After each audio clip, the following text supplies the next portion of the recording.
It was hailed as a masterpiece, a turning point in music history, the album that changed everything. But behind the acclaim of Sgt. Pepper's Lonely Hearts Club Band, the Beatles were imploding. George Harrison hated the sessions. John Lennon felt lost. Paul McCartney was in control. And Ringo Starr, he almost walked out more than once. What looked like creative genius from the outside was conflict, ego, and exhaustion behind closed doors. When Sgt. Pepper was released in 1967, it landed like a nuclear bomb in the cultural world. The critics called it revolutionary. The fans treated it like gospel. But inside Abbey Road Studios, the band wasn't celebrating. They were burning out. It started with an idea. Paul McCartney wanted to create a fictional band, a concept album that would allow the Beatles to become someone else. After the chaos of touring and the backlash from Lennon's "bigger than Jesus" comment, the band needed a shield. But not everyone was convinced. John Lennon wasn't interested in playing pretend. George Harrison had just returned from India, spiritually changed and creatively isolated. Ringo, as usual, stayed quiet, but even he felt it. This wasn't the band he joined. The sessions dragged on for months. Over 400 hours were spent in the studio. McCartney micromanaged every detail. He wasn't just writing songs, he was orchestrating movements. Lennon, increasingly distant, began showing up late, detached. Harrison brought songs that were ignored or dismissed. Only one of his tracks made the final cut. And Ringo? He learned chess in the lounge because he had nothing else to do. But to understand Sgt. Pepper fully, you have to see the fractures forming. Lennon and McCartney were no longer a team. They were rivals.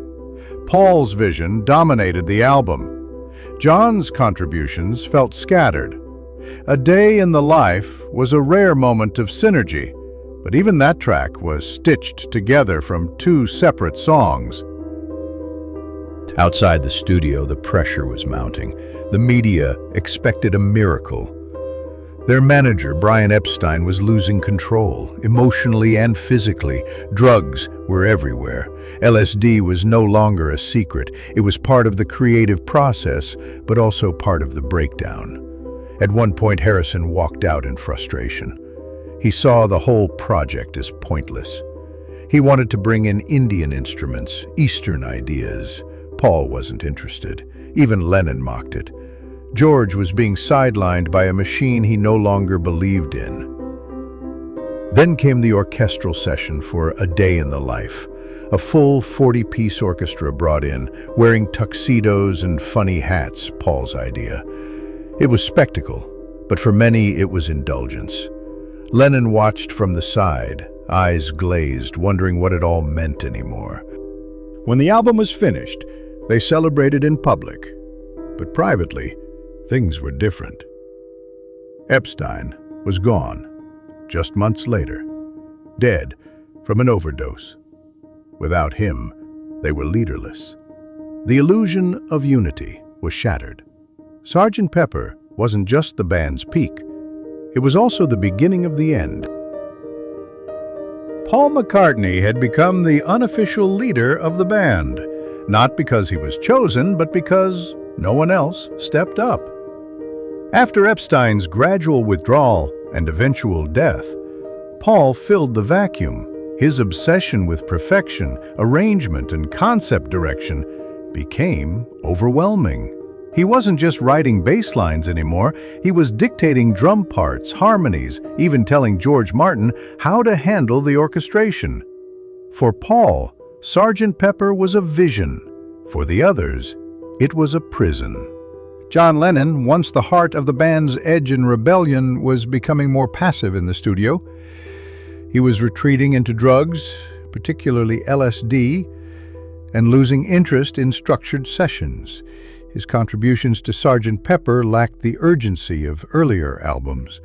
Tracks like Lucy in the Sky with Diamonds had surreal charm, but behind the psychedelic filter was an artist increasingly disillusioned. Lennon began writing more for himself than for the band.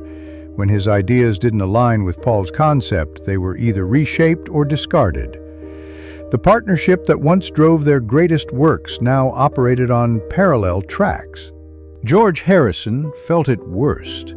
Only one of his songs, Within You, Without You, made it onto the album. And it wasn't just the exclusion, it was the reaction. His deepening interest in Indian classical music and spirituality clashed with the studio's atmosphere. Paul thought George's ideas didn't fit the pop art narrative he was building. John didn't understand them. Ringo kept his head down, but he could sense George's resentment. In Harrison's mind, the album wasn't revolutionary. It was a polished facade over a creative dictatorship. Even the engineers at Abbey Road noticed the shift. Gone were the days of collaborative energy. Now, sessions were dominated by Paul, while John drifted in and out, often high, sometimes detached. George became more vocal about his frustration, but it fell on deaf ears. And Ringo? He joked he spent more time playing cards than playing drums. The chemistry that once made the Beatles unstoppable was corroding. The production itself became its own beast. From multiple tape machines to endless overdubs, Sgt. Pepper was built layer by layer like a monument. Paul thrived in that environment. He loved sculpting sound.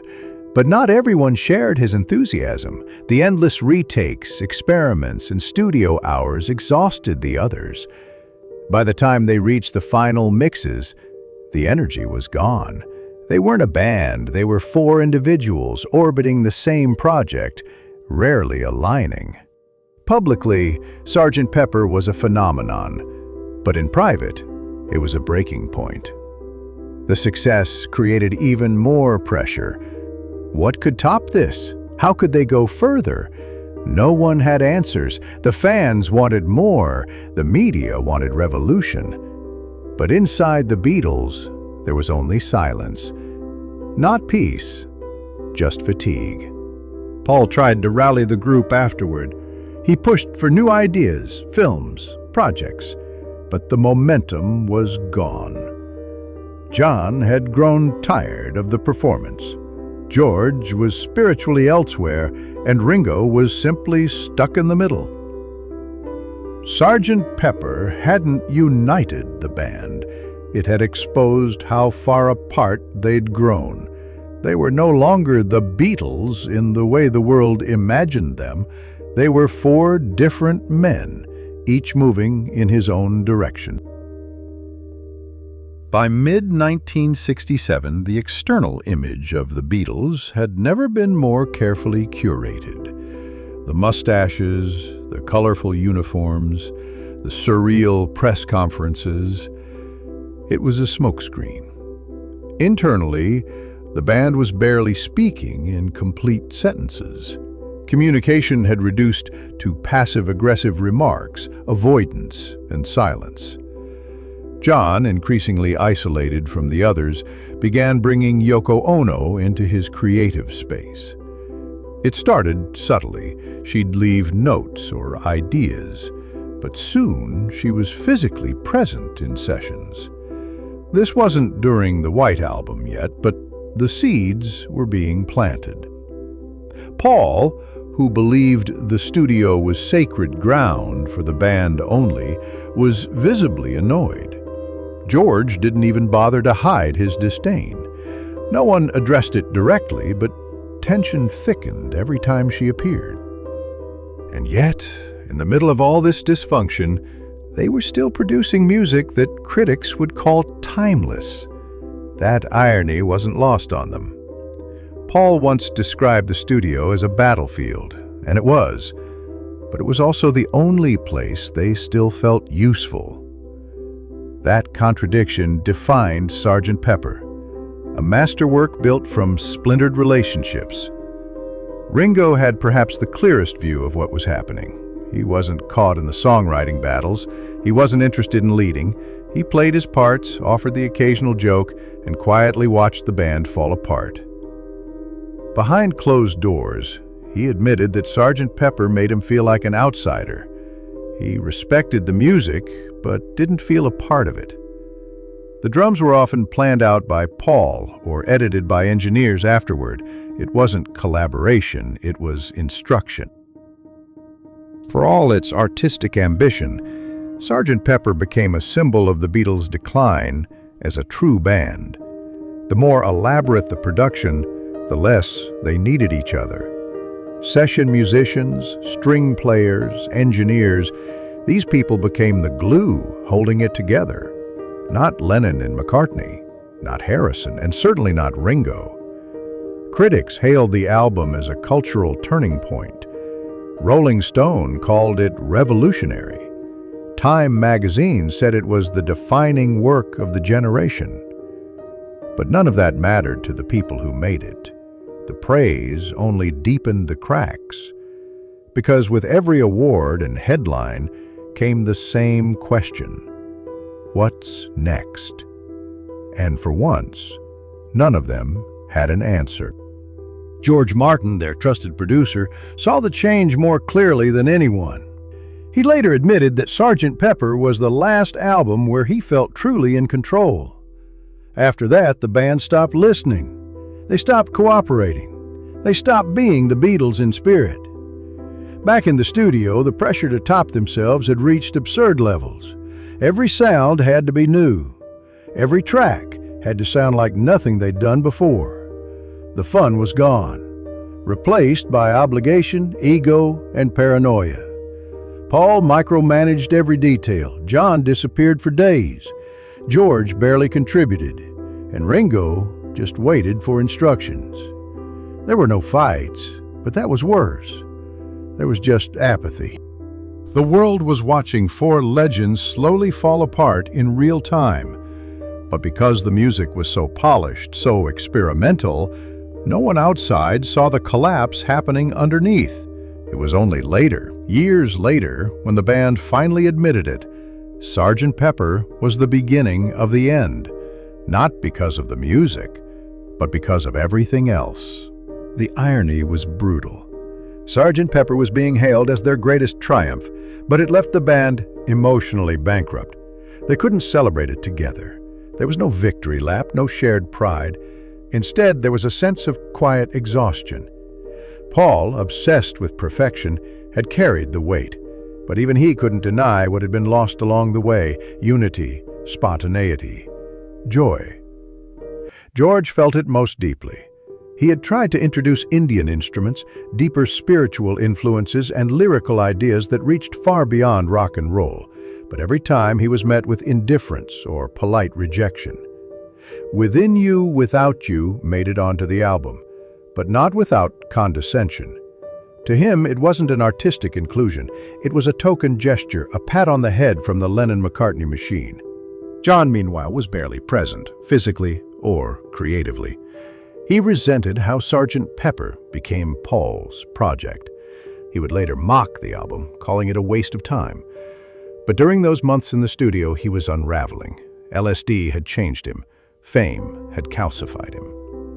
And Paul's control over the sessions only pushed him further into the margins. His resentment wasn't loud, but it was constant. There's a chilling fact most fans overlook. Sgt. Pepper was the first album the Beatles made where they didn't care if they performed the songs live, because they knew they wouldn't. They had already quit touring. There would be no audience feedback, no real-time reaction. Everything was studio-bound, theoretical. And that distance only deepened the isolation between them. Even the cover of the album, hailed as a masterpiece, was a battleground. Who would appear on it? Who wouldn't? Whose faces could be shown next to whom? It sounds petty, but these choices sparked arguments. The art direction was revolutionary, but the process behind it was toxic. There were vetoes, last-minute changes, passive-aggressive notes from Paul. In the end, even the visuals became a symptom of creative control disguised as collaboration. And then came the guilt. Because for all the genius behind Sgt. Pepper, none of it healed the deeper wounds. The loss of Brian Epstein, their manager, loomed over them. He died shortly after the album's release, and it left a vacuum none of them were ready for. Brian had been the buffer, the authority they respected, the voice that kept their egos in check. With him gone, the band spiraled. Paul tried to take charge. The others resented him for it. There was no going back.